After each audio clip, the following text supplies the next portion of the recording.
Hello, brothers and sisters. I want to welcome you all back once again to Sermons in the Park. I, as most of you know, am Reverend Jamie McCaskill.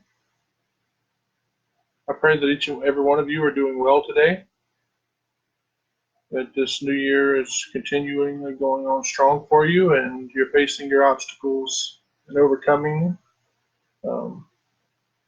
That's the basis of today's sermon. Today, I would like to discuss with you how we can all be more like David. And by that being more like David, I mean a giant slayer. David faced off against Goliath, defeated Goliath, the giant. We all, at some point in our own lives, we face giants. And by giants, I mean problems in our lives that at the time we feel are way too big for us to overcome. We fight these giants continuously, and no matter what we do, sometimes that problem comes back bigger and stronger. These giants could be anything from fear, not having the funds to complete the projects we're working on, or to even pay our own bills and survive in this world. But these are all things that we can overcome. And sometimes these things can be something as simple as a personal sin, alcohol, drug addiction, drugs, such as these things with opioid addiction that we're facing in the world today. Um, you know, Adultery, the seven deadly sins. These all can be a giant for some of us. Um, we fall into these again and again and again. We think of that old phrase, a smoker is a smoker when the chips are down. This is so true. If you're a smoker, that can be a giant for you. To have to quit smoking, it can be quite a giant for someone to face. That's why they say, a smoker's a smoker when the chips are down, because when the time gets tough, a smoker will go back to that smoke. I've myself dealt with that in the past, where something came into my life that I got really aggravated. And the first thing I did, even though I quit smoking, was I picked up a cigarette and started smoking. So, like I said, it could be one of the seven deadly sins, such as pride, envy, gluttony, and lust, just to name a few of them. Having an addiction is a giant that can take over your very life and make you feel so hopeless. That's why a lot of them go back to the drugs, because they feel hopeless without it. And no matter what we as a family member do for them, they don't see it. They have that devil in their left ear telling them that they don't mean it. They're only saying it because they're your family. And if you're someone who's facing that problem, it can be tough. So today, you might be facing a giant of your own. Maybe someone slandered you. Maybe you're facing a divorce or foreclosure of your home. Just some other obstacle in your life that we don't know about. Maybe it's something like a family member who hasn't found their way to Christ yet. That can be tough on someone who is a Christian, because you've done everything you can. You've preached to them. You're praying for them. And it just doesn't seem to help. It just seems that they've hardened their heart, and that you start thinking, what do I need to do? If you study the story of David and Goliath in the Old Testament, and I don't mean just read it, I mean study it. It's a story that we should all be familiar with. We can find answers to facing these giants. David, he defeated the assumed unbeatable giant, and all he had with him was a sling and 5 smooth stones. He broke the will of the Philistine, essentially strengthening the hearts of the Israelites. All of this was accomplished by a simple shepherd boy who answered the call of God, who was anointed and knew. He knew that God was behind him, and that led him to defeating the giant. And when you read the story of David and Goliath, you'll notice something. King Saul offered David his own personal armor and his sword. And David handed it back to him because David knew, I don't know these weapons. I don't know these things, and I don't need them. I have God in my bag. And I always like to think of that scene because if you read the story of David, David was a small man. He was small in stature. King Saul was huge. If David had put that armor on, he would look like a kid in his dad's shirt. It's just always funny to me. He was just a simple shepherd boy. And like I said, he answered the call because he knew that he was anointed by God. He knew God was behind him. The Israelites had lost hope. They forgot. They forgot that they're the people of God. And all they saw in front of them was this huge man. This, as David calls him, an uncircumcised Philistine. So when we look at it, we can see let's look at how we can apply this story to our own lives, helping us defeat the giants that we face. Let us first of all recognize that we all have giants that come into our lives. You have to recognize this first of all. This giant is in your life. If you don't recognize the giant, then how can you ever defeat it? We all have to face these hardships, these temptations, or these problems that seem to be undefeatable, but we all have to face them and realize that you are not alone. You're not alone in your fight. You know, you have God behind you, and God sends angels to protect you. So let's turn first of all to 1 Corinthians chapter 10, verse 13. So if you will take a moment to turn there, 1 Corinthians 10:13, and let's see what Paul has to tell us.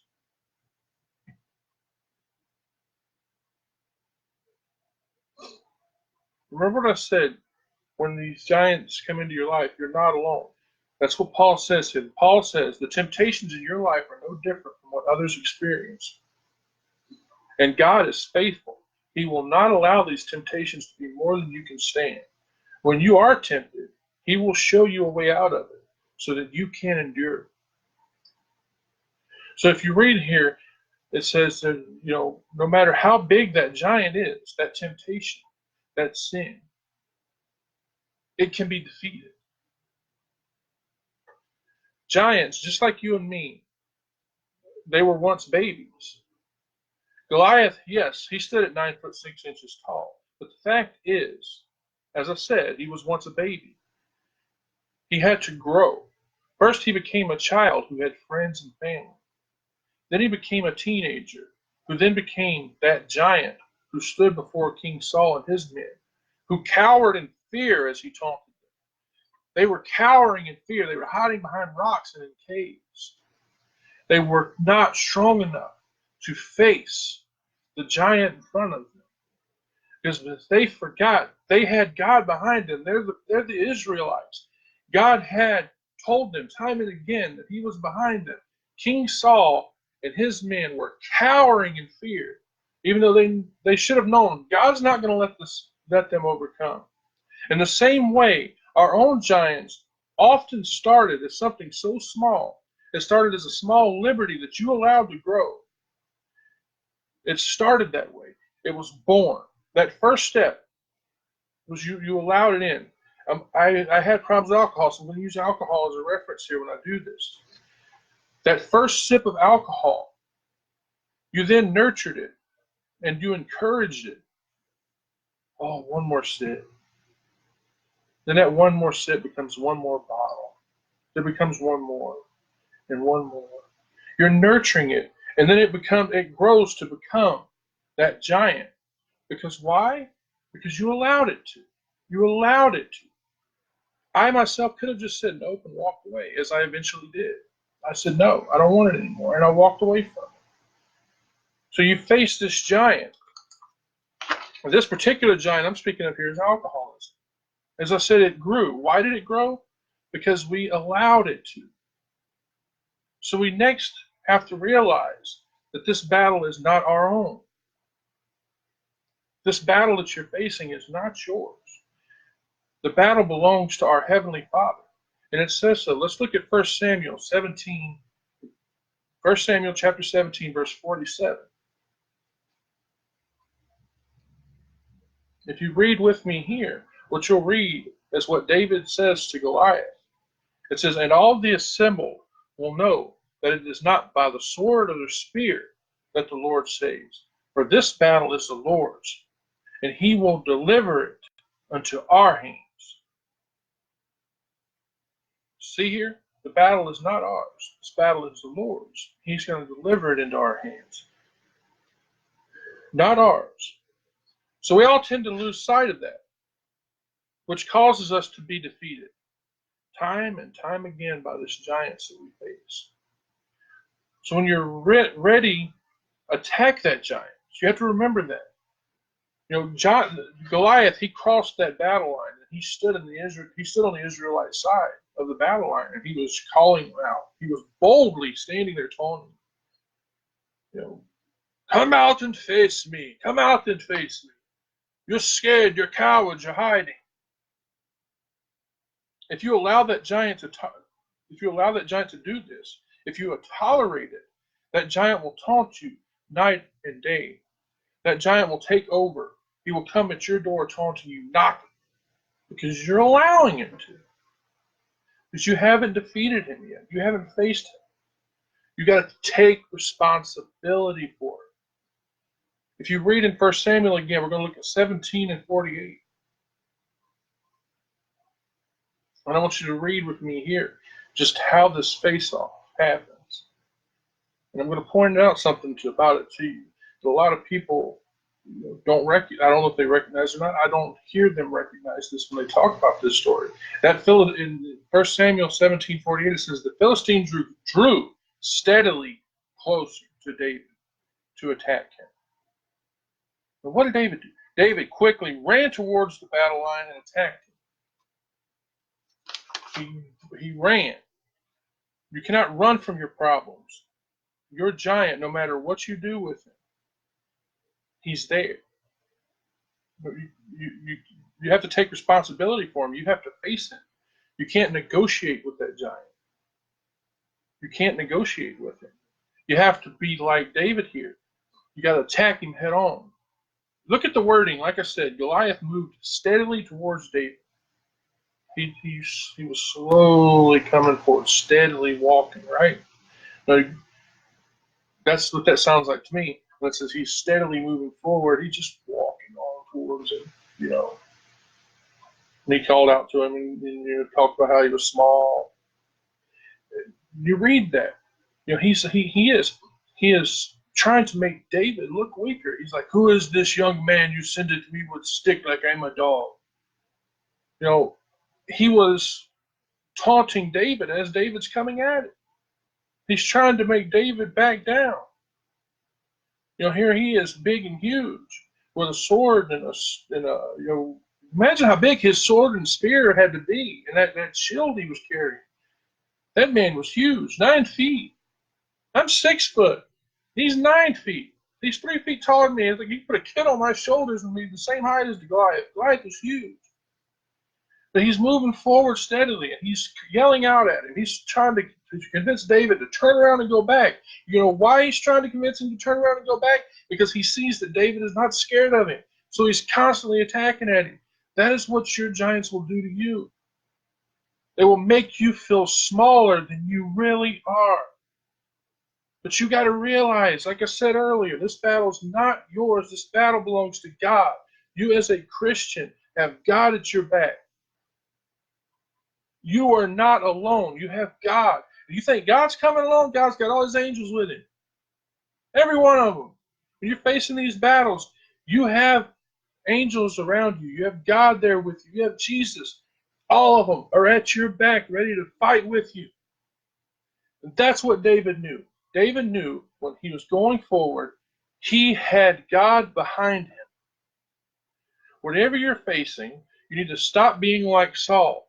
Saul, all Saul did, you read the story, he made excuses. He made excuses. When he would not do what God told him to do, he always placed the blame on the people. Lord, it wasn't me. I'm not the one who brought that king back in the sheep, the lambs. The people did. The people want to be able to make sacrifices. God told him to kill them all the people, all the animals in Midian. He said, kill them all. What did Saul do? He brought back the king, and he brought back all these lambs so he could show them to the people and brag about what he did. He placed the blame on the people.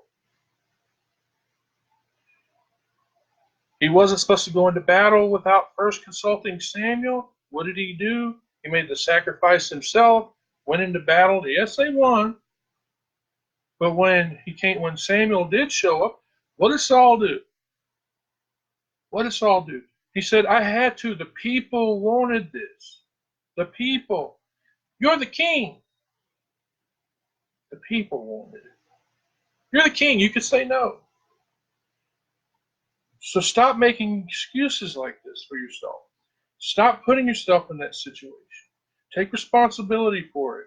Face it head on. You need to force it into the light and realize that you cannot face it with your own power. You need to pray.